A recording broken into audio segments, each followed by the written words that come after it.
Hello everyone. Today we are going to discuss about EC2 AMI, Amazon Machine Image. Why we create AMI? So first questions is what is AMI?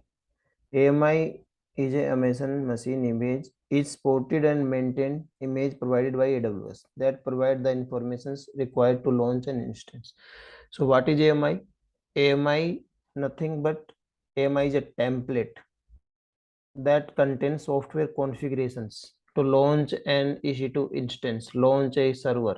So required for that, you must specify an AMI when you launch an instance. So whenever you going to launch any server, any EC2 instance, just must be specify an AMI. You can launch multiple instances from a single AMI when you require multiple instances with the same configurations. You can use different AMI to launch instance when you require instance with different configurations. So understand these 4 points properly. Then use an AMI. तो AMI का use कैसे करेंगे? सबसे पहले आप create करेंगे, तो AMI किससे क्रिएट कर सकते हैं? EBS स्नैपशॉट से या इंस्टेंट स्टोर बैक्ड AMI। तो स्नैपशॉट से कौन सा होगा? EBS। And instant store AMI कहाँ से सिलेक्ट करते हैं? S3 बकेट से। देन रजिस्टर करेंगे, AMI क्रिएट होगा। AMI से हम क्या कर सकते हैं? इंस्टेंस लॉन्च भी कर सकते हैं यदि आपके पास परमिशन है AMI की। यदि आपको जिसकी AMI जिसने क्रिएट किया हुआ है ओनर ने, AMI ओनर ने आपको परमिशन दिया है, तो आप कॉपी भी कर सकते हैं। और अभी मैं खुद ओनर हूं तो मैं इसको कॉपी भी कर सकता हूं AMI को। वेयर कॉपी कर, कहाँ कॉपी कर सकते हैं? डिफरेंट रीजन और same region also we can copy it,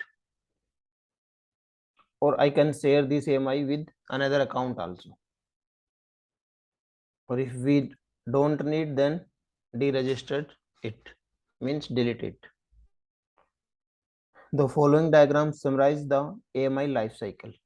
After you create and register an AMI, you can use it to launch new instance. So after registered, you can launch instance or maybe copy another AMI you can create from that AMI. Create your own AMI. So we can create our own AMI. Why we required to create our own AMI?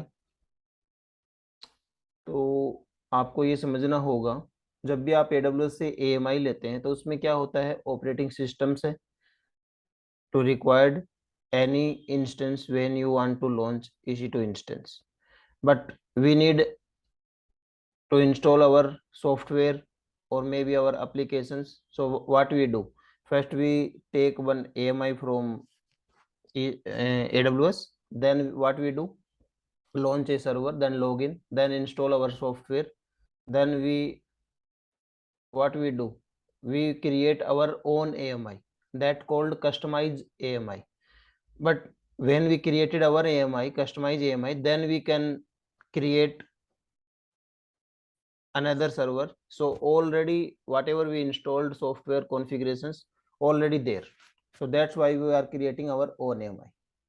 You can launch an instance from an existing AMI, customize the instance, for example, install software on the instance, and then save this updated configuration as a custom AMI. Instance launch from this new custom AMI include the customizations that you made when you created the AMI.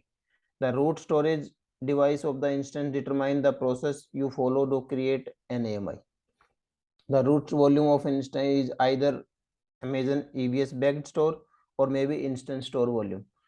So this one is very important, root volume. Whenever you creating an AMI, then maybe root volume is EBS backed or maybe instance store backed volume. Copy an AMI. Copy an AMI. You can copy an AMI within or across AWS region.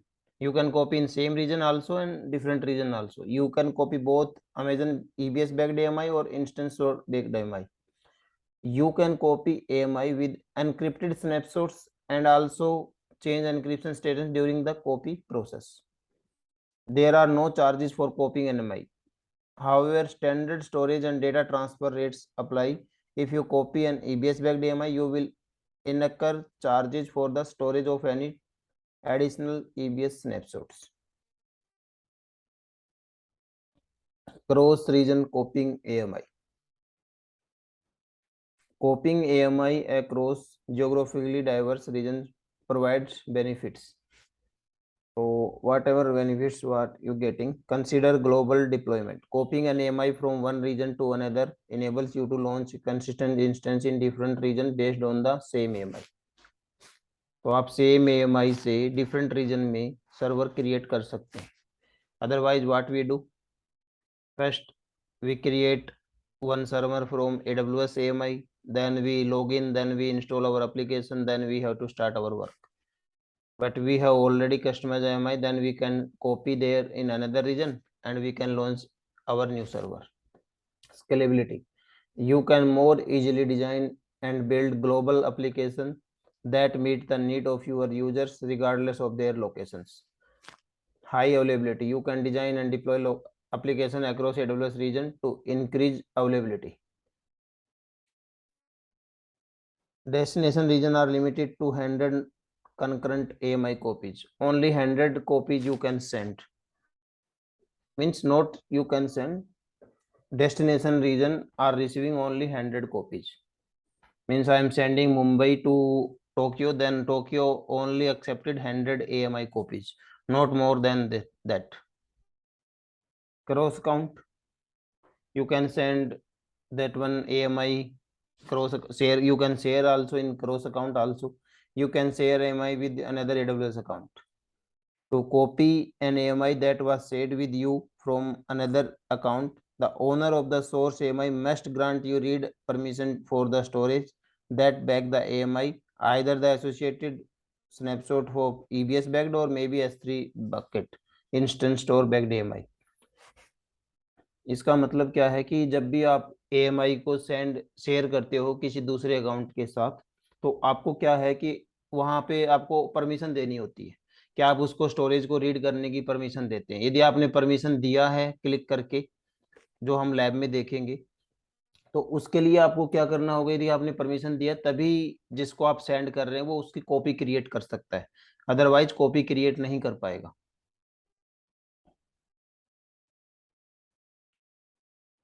Deregister your AMI. You can deregister an AMI when you have finished with it. After you deregistered an AMI, it can't be used to launch new instances. Existing instance launched from AMI are not affected. यदि आपको requirement नहीं है AMI की, तो आप उसको डीरजिस्टर्ड और delete भी कर सकते. Deregister means delete, you can terminate it. तो आप डिलीट करने के बाद में उसका यूज नहीं कर सकते. एग्जिस्टिंग इंस्टेंस, यदि आपने AMI से कोई पहले सर्वर क्रिएट किया, EC2 इंस्टेंस क्रिएट कर रखा है, उसके ऊपर उसका कोई इफेक्ट नहीं पड़ेगा. उसको आप रिबूट कर सकते हैं, रीस्टार्ट कर सकते हैं, बट एक बार डिलीट कर दिया उसके बाद उसको रिक्रिएट नहीं कर सकते, क्योंकि आपने AMI को ऑलरेडी डीरजिस्टर्ड कर दिया है. AMI types. AMI टाइप्स, तो AMI दो टाइप्स की है, अमेजन EBS बैक्ड AMI और instant store backed AMI.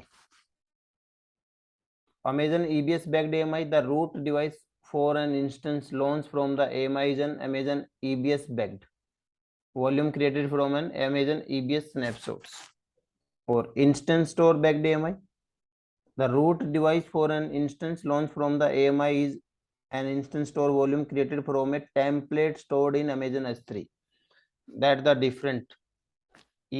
Amazon EBS backed AMI created from EBS snapshots, or instant store backed AMI created from template stored in the Amazon S3 buckets.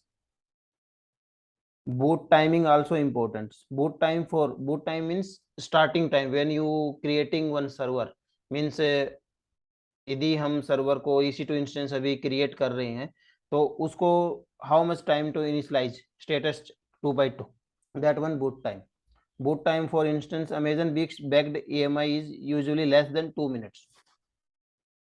यदि आपने EBS backed AMI लिया है तो 2 minute के आसपास में आपका सर्वर 2x2 स्टेटस चेक हो जाएगा, ready to work. And another way, instant store backed AMI usually less than 5 minutes. It required more time than EBS backed AMI. Size limit for a root device. Amazon EBS backed AMI is 64 terabyte. You can take size limit or maybe greater than that also. It's possible. Star is here. While Amazon instant store backed AMI is 10 GB only. So limitations also there for root device. Data persistence means data lost होगा या नहीं होगा। Amazon EBS backed AMI is by default the root volume is deleted. यदि उसके ऊपर क्या है कि अमेजन ईबीएस बैक्ड एएमआई आपने लिया तो बाय डिफॉल्ट उसके ऊपर डिलीट ऑन टर्मिनेशन इनेबल होता है, मतलब ऑन होता है। तो जब भी आप सर्वर को डिलीट करते हो तो अमेजन ईबीएस बैक्ड एएमआई के साथ जो रूट वॉल्यूम होगा वो भी डिलीट हो जाता है। पर यदि आप उसको चाहते हो तो डिलीट ऑन टर्मिनेशन को अनटिक करके मींस डिसेबल करके ऑफ करके आप उसको डाटा को परजिस्ट कर सकते हो, अपने अकाउंट में सेव कर सकते हो रूट वॉल्यूम को also. But instant store backed AMI is data on any instant store volume persist only during the life of the instance. यदि इंस्टेंट स्टोर बैक्ड एएमआई आपने लिया हुआ है तो आप रूट वॉल्यूम का डेटा को तभी तक वो रहेगा जब तक सर्वर रनिंग में रहेगा, लाइफ ऑफ सर्वर। यदि आपने उसको टर्मिनेट कर दिया तो आप उसको नहीं बचा सकते। पर यहाँ पे ईबीएस बैक्ड में आप टर्मिनेट करने से पहले उसको डिलीट ऑन टर्मिनेशन को अनटिक करके उस डेटा को सेव कर सकते हैं रूट वॉल्यूम की। Stopped state Amazon EBS backed AMI. Stopped state, तो स्टॉप स्टेट क्या होगा ये भी यहाँ पे थोड़ा सा एक सेकंड। तो स्टॉप्ड स्टेट मीन्स ये है कि आप अमेजन ईबीएस बैक्ड एएमआई यदि लिया हुआ है EC2 इंस्टेंस के साथ में, can be stopped state, may be stop कर सकते, can be stop means stop कर सकते हैं। Even when the instance is stopped and not running, the root volume is persisted in Amazon EBS, while Amazon Instant Store backed AMI cannot be stopped state. EBS backed AMI आप stop कर सकते हैं, data को भी आप save कर सकते हैं, परजिस्ट कर सकते हैं EBS backed AMI में, बट इंस्टेंट स्टोर AMI में you can not stop server. आप सर्वर को स्टॉप कर ही नहीं सकते, या तो रिबूट कर सकते हैं या पे उसको टर्मिनेट ही कर सकते हैं, स्टॉप केस यहाँ पे नहीं आएगा। तो आपको ये पता होना चाहिए EBS backed instance store backed AMI कभी भी स्टॉप नहीं कर सकते आप EC2 इंस्टेंस को। Then by default EBS root volume have the delete on termination, जो हम ऑलरेडी मैं आपको यही बता चुका हूँ ऊपर 6th लाइन पे कि बाय डिफॉल्ट क्या होता है, डिलीट ऑन टर्मिनेशन क्या होता है, टिक होता है, इनेबल होता है, ऑन होता है, but we can change it and can save EBS root volume from delete. अब डिप्रिशिएट एन AMI, डिप्रिशिएट क्या होता है, you can deprecate an AMI to indicate that it is out of date and should not be use. यदि आप ऐसा कुछ करना चाहते हैं कि आपने एक AMI क्रिएट कर रखा अपने अकाउंट में, अब आप चाहते हैं कि उसको आउट ऑफ डेट किया जाए कि आगे वो यूज ना हो, तो आप उसको कर सकते हैं। You can deprecate an AMI to indicate that is out of date and should not be use. You can also specify a future depreciation date for an AMI. ऐसा नहीं है कि आप अभी आज का ही करना है, आप फ्यूचर के लिए भी कर सकते हैं, आज से 10 दिन के लिए, 20 दिन के बाद में, कि उसको यूज ना किया जाए। Indicating when the AMI will be out of date. For example, you might depreciate an AMI that is no longer actively maintained, or you might depreciate an AMI that has been superseded by a newer version. और इसके लिए example best ये है कि आप deprecate AMI no longer actively maintained. यदि कोई AMI आपने क्रिएट किया है, AMI अवेलेबल एक्टिवली मेंटेन्ड ही नहीं है और मे भी उसका नया वर्जन आ चुका है, तो आप उसके लिए फिर आप उसको आउट ऑफ डेट करोगे तो बेटर रहेगा आपके लिए।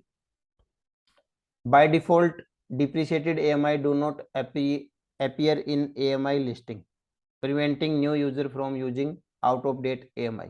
बाय डिफॉल्ट ये है कि जो आपने आउट ऑफ डेट AMI हो जाती है वो लिस्ट नहीं, आप वहां पे देख नहीं सकते उसको AMI के कंसोल पे जाके।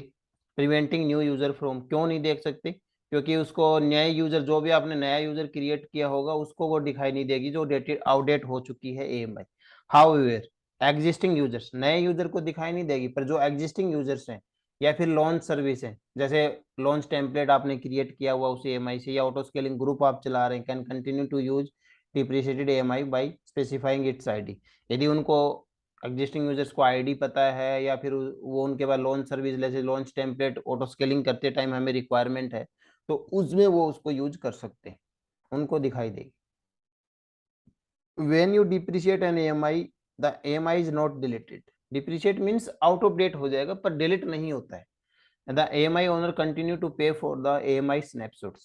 तो यदि आपने आउट ऑफ डेट किया है तो डिलीट नहीं हुआ है, और डिलीट नहीं हुआ तो क्या है कि AMI जब भी आप क्रिएट करते हो तो उसके साथ में क्या होता है, रूट वॉल्यूम होता है, और मे बी एक्स्ट्रा वॉल्यूम भी हो सकते हैं जो आपका कॉपी होता है। तो उसका क्या होता है कि आपको चार्ज देना होगा AMI स्नैपशॉट्स का। To stop paying for the snapshots, the AMI owner must delete the AMI by the deregistering it. तो आपको यदि स्टॉप बिल कॉस्ट आ रहा है तो आप उसको डिलीट कीजिए, और उसके बाद ही आपका डीरजिस्टरिंग करने के बाद ही बिल आना बंद हो जाएगा। To deprecate an EMI you must be the owner of the EMI। और ये काम कौन कर सकता है, deprecate of out of date कौन कर सकता है EMI को, owner of the EMI। You must be the owner of the EMI। अब AMI का कोटा भी हमें पता होना चाहिए कि आप कितनी AMI क्रिएट कर सकते हो, कितना यूज होगा। तो maximum number of public and private AMI, तो AMI दो टाइप से आप दे सकते हो, कि पब्लिकली भी शेयर कर सकते हो आप, और प्राइवेटली भी आप कर सकते हो। The maximum number of public and private AMI allowed पर रीजन इज 5000 डिफॉल्ट। तो मैक्सिमम कितने आप कर सकते हो पब्लिक और प्राइवेट AMI, 5000 डिफॉल्ट पर reason. These include available and pending AMI and AMI in the recycle bin. Recycle beans में यदि है कोई AMI या फिर पेंडिंग में है या अवेलेबल है, सभी को मिला के 5000 आप क्रिएट कर सकते हो, maximum number of public and private AMI। और the maximum number of public AMI include public AMI in the recycle bin allowed per region is default 5. Public AMI only 5 you can create. और the maximum number of entities, entity means organization, या organization की कोई unit आपने बना रखी हो, you and accounts, that an AMI can be set within a region is 1000 defaults. तो आप डिफॉल्ट कितना शेयर कर सकते हो AMI को, 1000, मतलब अकाउंट के साथ में 1000 AMI शेयर कर सकते हो। Note that if you share an AMI with an organisation और OU, the number of account in the organisation और OU does not count towards the quota. इसका मतलब ये है कि ऑर्गेनाइजेशन क्या है, एक संस्था। ऑर्गेनाइजेशन मीन्स बिग कंपनी में क्या है कि बहुत सारे अकाउंट क्रिएट करते हैं, AWS अकाउंट बने होते हैं, या ऑर्गेनाइजेशन की यूनिट बना रखी कि एक अकाउंट है, जैसे मैं अपने अकाउंट के अंदर में एक दो अकाउंट और बना रखे हैं, उसकी पेमेंट भी मैं अपने अकाउंट के थ्रू कर रहा हूँ, तो वो ऑर्गेनाइजेशन यूनिट क्रिएट कर रहे हो आप। तो ऐसे में तो बाय लिमिट कितना है कि 1000 अकाउंट के साथ आप शेयर कर सकते हो, 1000 अकाउंट्स। और यदि आपको EMI वो 1000 अकाउंट्स के साथ, तो ऐसे उनको काउंट नहीं किया जाएगा जो आपके ऑर्गेनाइजेशन यूनिट्स हैं। अब जैसे एक ऑर्गेनाइजेशन यूनिट में 10 अकाउंट क्रिएटेड है, तो उनको ऐसा नहीं होगा कि 10 अकाउंट मतलब काउंट किए जाएंगे। तो ऐसा नहीं है, उसको एक ही अकाउंट माना जाएगा। तो does not account towards the quota, तो 1000 में काउंट नहीं होंगे। तो ये भी आपको पता होना चाहिए। तो ये था हमारा थोड़ा AMI के बारे में theoretical part. So next topic हम करेंगे AMI lab. Why AMI, how we create customise AMI and how we send copy AMI in another region or share with another account. So we do this one in next. Okay, that's all for this one.